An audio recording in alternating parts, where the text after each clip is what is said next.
وإلهي مهديس مانتي inaan ka soo qayb galo furitaankii wadada ee dabka hoostiisa ahayd saacadan wixii ka dambeeyo waxaan shacabka Soomaaliyeed meel kasta ay joogaan gaar ahaan shacabka magaalada Muqdisho u sheegayaa inaan ku wareejiyay mas'uuliyadii magaalada iyo wadooyinkeedii iyo ammaankeedii taliyo xijaar wabillahi tawfiiq waana mahadsantihiin waxaan rabaa nabadda inaad sugataan oo nabadda gacana bir aad ku qabataan marka walaalahay kulli waa mahadsantihiin taliyihina waa kana ku wareejiyay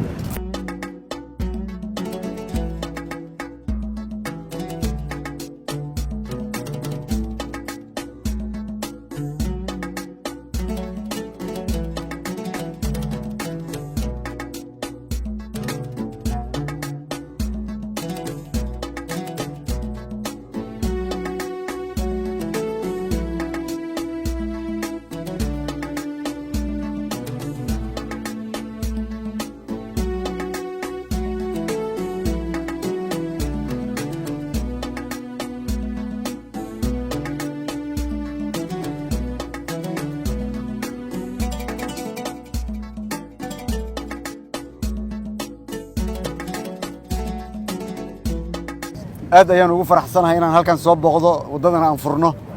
sidaa darteed waxaan ugu mahadcelinayaa dhammaan intii ka soo qayb qaadatay furitaankan waxaan rabaa inaan ku wareejiyo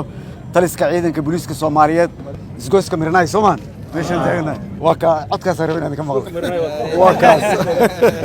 marka waa mahadsantihiin billahi tawfiiq idinkana ajra iyo xasanaad Allah idinka siiyo aad u mahadsantihiin